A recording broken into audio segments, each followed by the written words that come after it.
Shalom, damai di hati. Puji Tuhan, saudara-saudara, senang sekali ketika kita boleh berjumpa lagi dalam channel multimedia Marturia Gemim Bukit Kasih Gerean Permai. Dan di saat ini kita akan membahas dan belajar bersama-sama dari MTPJ Gemim yang senantiasa akan direnungkan pada tanggal 25 September sampai 1 Oktober tahun 2022.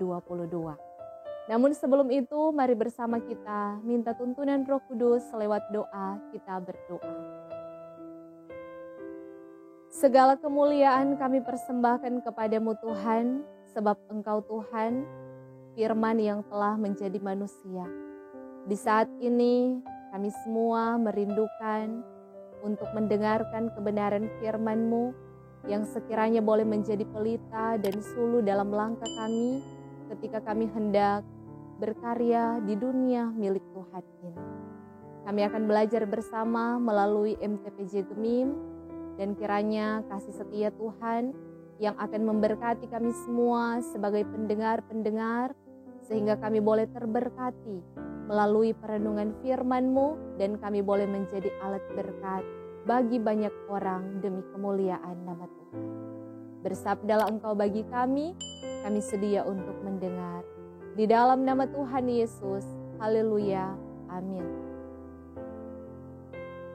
Saudara-saudara yang diberkati Tuhan, kita akan membaca firman Tuhan yang terambil dalam Ulangan pasal 26, ayat 1 sampai ayatnya yang ke-11.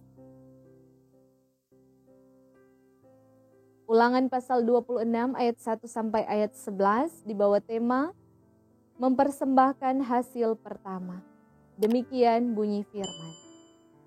Apabila engkau telah masuk ke negeri yang diberikan Tuhan Allahmu kepadamu menjadi milik pusakamu, dan engkau telah mendudukinya dan diam di sana, maka haruslah engkau membawa hasil pertama dari bumi yang telah kau kumpulkan dari tanahmu yang diberikan kepadamu oleh Tuhan Allahmu.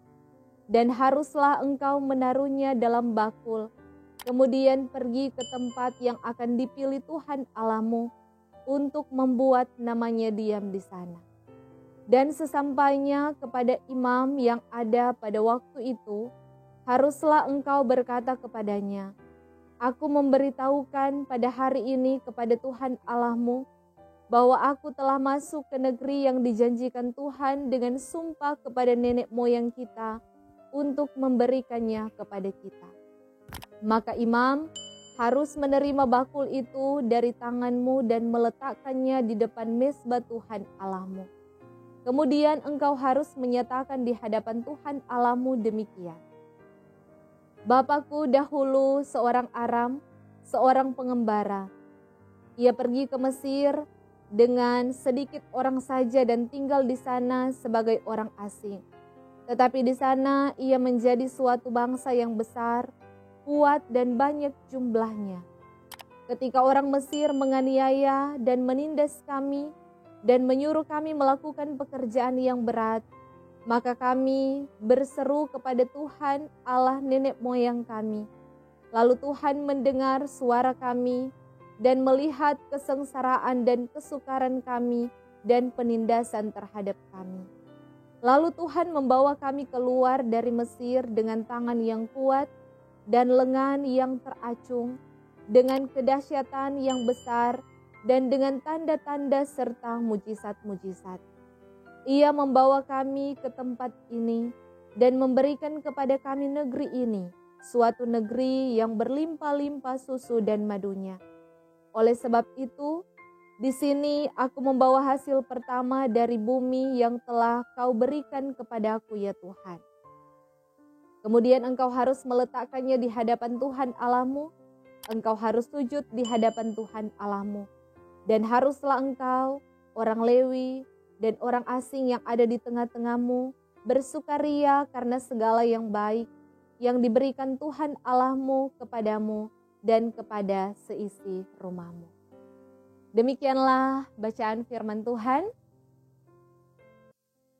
Saudara yang diberkati oleh Tuhan, marilah bersama kita merenungkan firman Tuhan dengan tema bulanan merajut spiritualitas bergereja, berbangsa dan bernegara.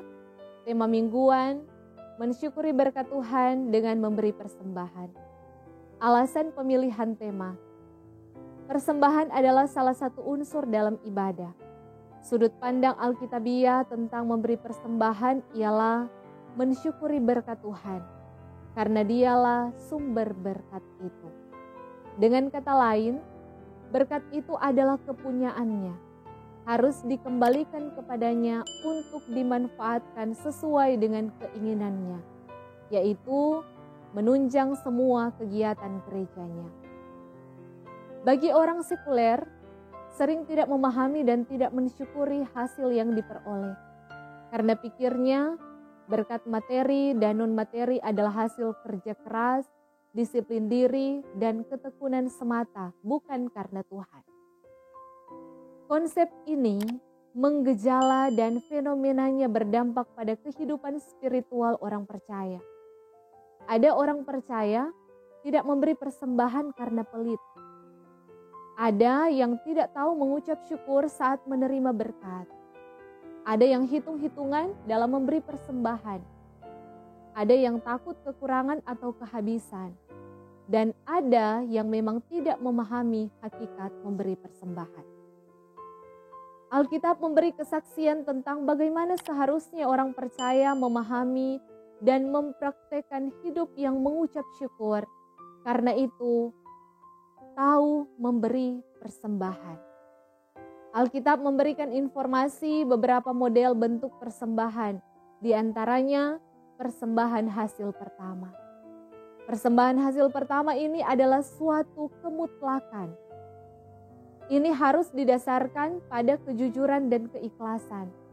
Karena itu, kita hendak memahami bersama makna persembahan yang sesungguhnya melalui tema mensyukuri berkat Tuhan dengan memberi persembahan.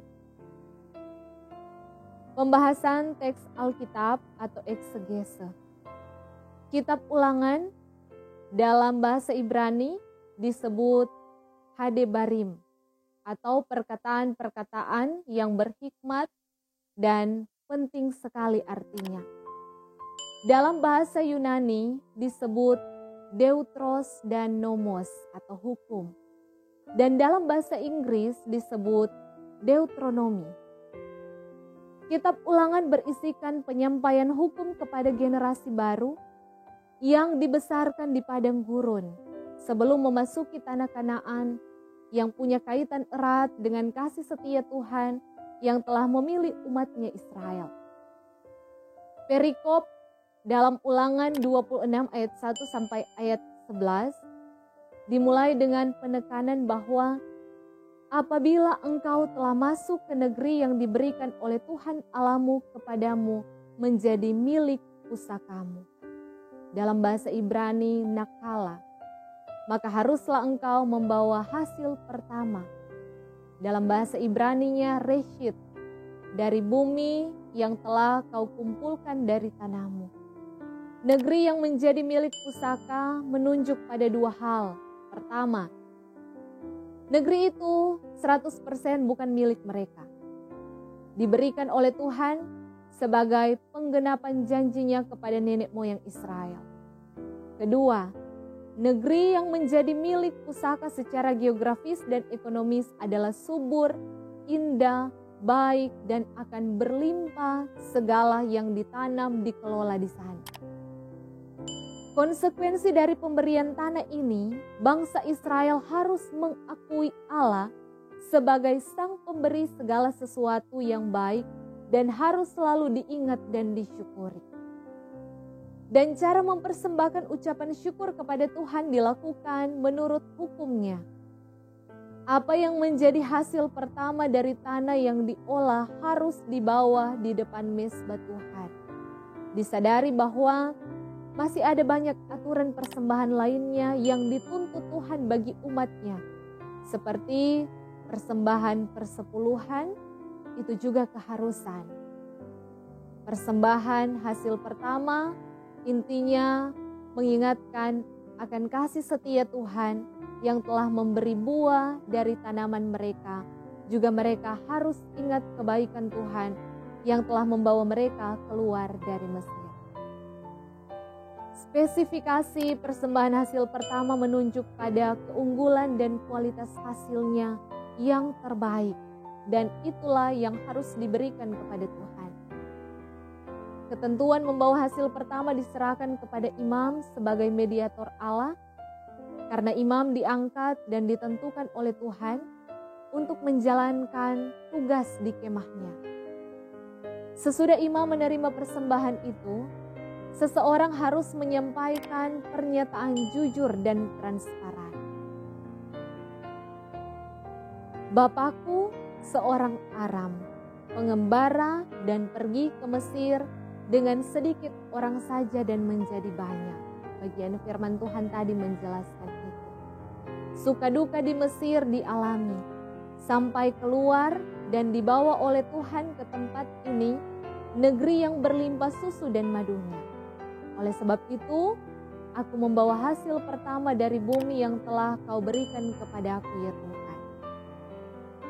Kredo ini disampaikan sebagai suatu kebenaran mutlak turun-temurun, bahwa Tuhan Allah Israel adalah dahsyat, yang telah menganugerahkan semua yang baik bagi umatnya. Penegasan pribadi yang mewakili umat ialah aku membawa hasil pertama dari bumi yang kau berikan kepadaku, ya Tuhan. Suatu ungkapan syukur pribadi yang luar biasa, bermakna dan bermartabat, berdasarkan keyakinan kokoh kepada Tuhan yang empunya tanah dan bukti umat Israel dengan janjinya. Membawa dan meletakkan persembahan hasil pertama di hadapan mezbah Tuhan dengan sujud kepadanya adalah wujud pengakuan terhadap Tuhan yang punya otoritas atas bumi ini. Depan mezbah di dalam kemahnya adalah tempat yang kudus, di mana orang harus bersujud karena Tuhan yang telah menentukan tempat kediamannya itu. Positif dan responsifnya memberi persembahan ada nuansa dan suasana senang, sukacita dan gembira seisi rumah karena kemurahan Tuhan. Pola ini diwariskan kepada generasi Israel dan itu dilakukan berkesinambungan sebagai ketetapan Tuhan untuk selamanya. Saudara-saudara yang diberkati oleh Tuhan, makna dan implikasi firman ada 4 bagian. Yang pertama, ketentuan setelah memasuki tanah Kanaan ialah mempersembahkan hasil pertama dari semua tanaman, buah-buahan, umbi-umbian, biji-bijian di tanah itu untuk Tuhan. Ulangan 24 ayat 19-22 menjelaskan itu. Sesudah membawa persembahan hasil pertama di depan mezbah Tuhan, akan diikuti kredo bahwa semua berkat berasal dari Tuhan. Orang Kristen harus tahu mengucap syukur, jujur dan terbuka dengan hasil pertama. Bawalah itu sebagai persembahan syukur kepada Tuhan di gereja.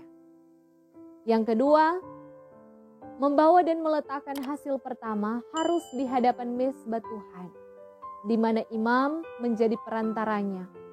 Gereja harus mengadopsi pola ini dengan mensosialisasikannya kepada jemaat. Realitasnya, banyak yang tidak atau belum tahu. Di lain pihak ada yang sudah tahu, tapi tidak mau tahu karena menganggap banyak kalau dipersembahkan. Gereja harus berani untuk mengatakan memberi persembahan sesuai dengan kehendaknya, tidak akan kekurangan. Maleakhi 3 ayat 10 menjelaskan itu. Dan selanjutnya yang ketiga, Paulus mengingatkan untuk tidak khawatir apabila memberi dengan sukacita. Karena Allah sanggup melimpahkan segala kasih karunia kepada kamu dan senantiasa berkecukupan dan malah berkelebihan dalam pelbagai kebajikan. 2 Korintus 9 ayat 7 dan 8. Karena itu, jangan iri, jangan cemooh orang yang memberi, jangan anggap sombong orang yang sudah mempersembahkan hasil pertamanya. Dan yang keempat, penghasilan kita dari usaha, bisnis, karya apapun dari profesi kita haruslah dipersembahkan sebagai ucapan syukur. 1 Tesalonika 5 ayat 18 berbicara tentang itu dalam bentuk apapun sebagai manifestasi pengakuan iman kepada Tuhan. Demikianlah kita boleh membaca dan merenungkan dalam MTPJ Gemim yang hendak menjadi bacaan firman dan perenungan firman Tuhan pada tanggal 25 September sampai 1 Oktober tahun 2022, dan kiranya boleh menjadi berkat bagi kita semua yang mendengarkannya. Mari kita satu dalam doa, kita berdoa. Terpujilah Engkau Tuhan Yesus yang baik, yang boleh menuntun kami semua dengan kasih setia-Mu. Atas berkat kesehatan, kekuatan, berkat hikmat daripada Tuhan, kami boleh diberikan kesempatan untuk mendengarkan dan merenungkan lagi tentang kebenaran firman-Mu. Dan biarlah kiranya firman-Mu yang boleh diperdengarkan melalui tim multimedia Marturia Gemim Bukit Kasih Gerean Permai boleh menjadi berkat bagi banyak orang dan semuanya bertujuan untuk kepujian nama Tuhan. Kami semua sebagai pendengar pun juga kiranya diberkati oleh Tuhan, baik secara pribadi bersama dengan keluarga yang ada. Inilah kami yang berdoa, inilah kami yang bersyukur. Hanya di dalam nama Tuhan Yesus firman yang hidup. Amin.